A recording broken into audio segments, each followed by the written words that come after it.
Hello everyone, thank you for watching this video presenting our paper Emotional Regulation and Institutional Maintenance, Debunking Fake News with Emotions. The COVID-19 pandemic has been a fertile ground for fake news fostering mistrust of the vaccine, especially in Europe. In January 2021, 30% of UK population did not trust the vaccine, and only 30% of the French population was willing to take the vaccine, one of the lowest rates in Europe. National and international medical institutions face a great challenge to fight these fake news, whether they relate to a global scheme to sterilize women or a worldwide conspiracy led by Bill Gates. To that aim, health systems have focused on social media to fight false information and orient people toward legitimate sources. The question is thus how to make sure people make a well-informed decision and how to convince them to get the vaccine. Our theoretical framing rests on two pillars. First, we rely on the literature on emotional regulation and institutional entrepreneurship work. The regulation of emotion maintains institution. Emotional regulation refers to the processes by which individuals influence which emotions they have, when they have them, and how they experience and express these emotions. To act on institutions and create social value, social entrepreneurs aim to capture the targeted audience attention and get support by changing systems and behaviors. To that aim, social entrepreneurs resort to emotion symbolic work, meaning the multimodal interactions around the symbol, to promote their cause. If social entrepreneurs can use visual images as symbol, the human body can be at the center of their emotional strategy. Second, we conduct our research in the context of fake news as a dynamic of institutional disruption. Indeed, fake news threaten institutions and their legitimacy because they rest on a new paradigm of post-truth, giving more weight to emotions than rational arguments. Fake news spread with emotions, considering that social media are emotional echo chambers. Thus, understanding the work for institutional maintenance is central to the fight against fake news. With this research, we seek to better understand how the embodiment of the cause by social entrepreneurs enables them to regulate and ensure institutional maintenance to debunk fake news. This theoretical framework needs to be refined, and your comments and suggestions are very welcome. We studied the case of HPV vaccine in Ireland, where an anti-vaxxer group was able to take down the vaccination rating by almost 40% in a couple of years by broadcasting fake news on social media. But more extraordinary, a pro-vaccination group led by Laura Brennan, a victim of cervical cancer, changed this trend and took up the vaccination rates back to 80% when they were before the anti-vaxxers campaign. All this happened between 2015 and 2019. What is interesting with the case is that we have an overview of the response to fake news. Vaccines rates went up again, and national health institutions highlight the role Laura and her group played in this evolution. We focused our attention on two actors, Regret Group, the leader of the anti-vax movement, and Laura Brennan, the advocate for HPV vaccine. We collected a huge amount of data online, enabling us to dig deep into the life of Laura and alleged victims. We studied more than 2,000 tweets, 500 minutes of videos, and 160 pages of press articles. By carefully analyzing all the data, we were able to design a model to visually make sense of social entrepreneurs' process of emotional regulation in the case of institutional maintenance against fake news. This process rests on the three strategies.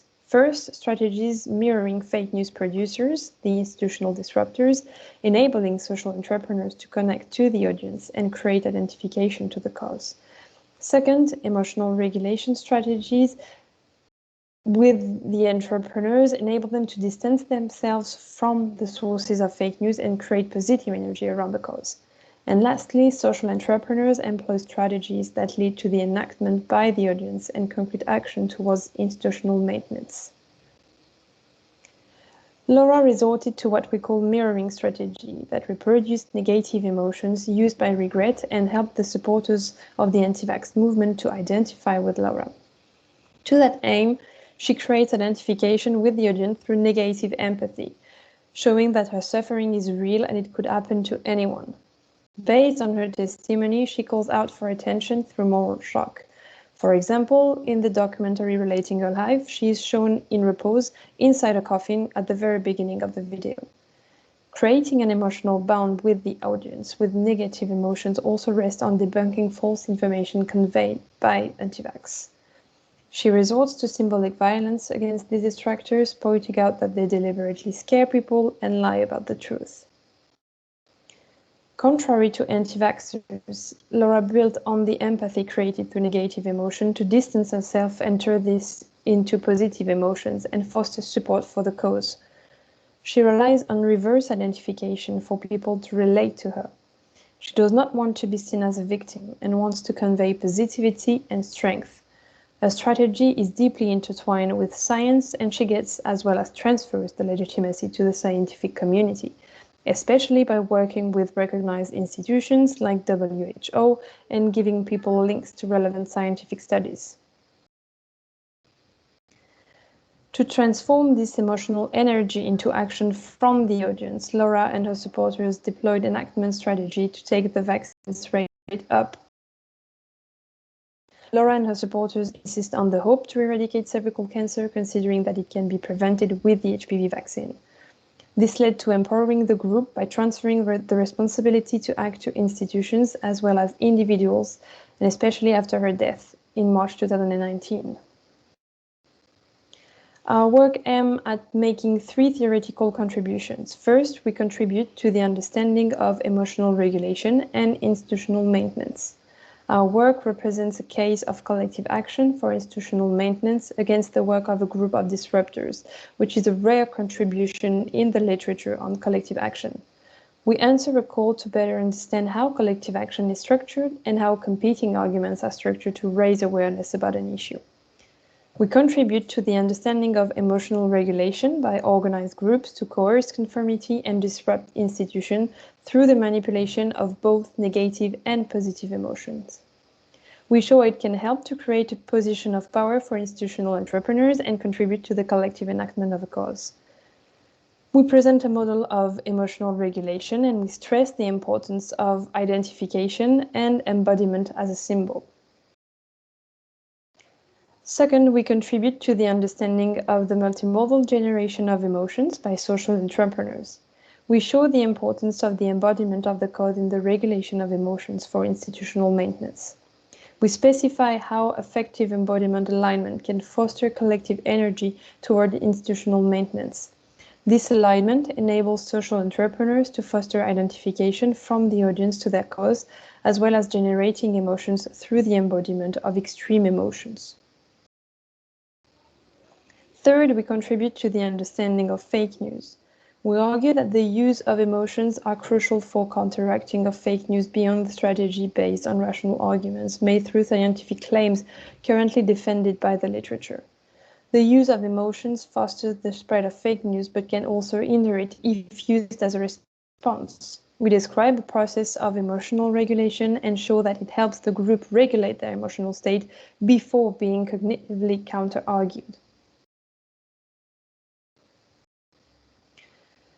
Finally, we believe that this study has some implications for practice. We show that the science alone, as the discourse of rationality, is not really effective.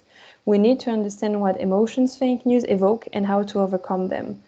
To that aim, we need to put in place mechanisms for emotional collective regulation. Emotional strategies can aim at recovering empathy and connect with people believing in fake news and compensate that with distancing strategy in which the negative emotion energy is transformed into positive energy where the scientific message can be heard. Thank you very much, and we are looking forward to talk to you during the online conference.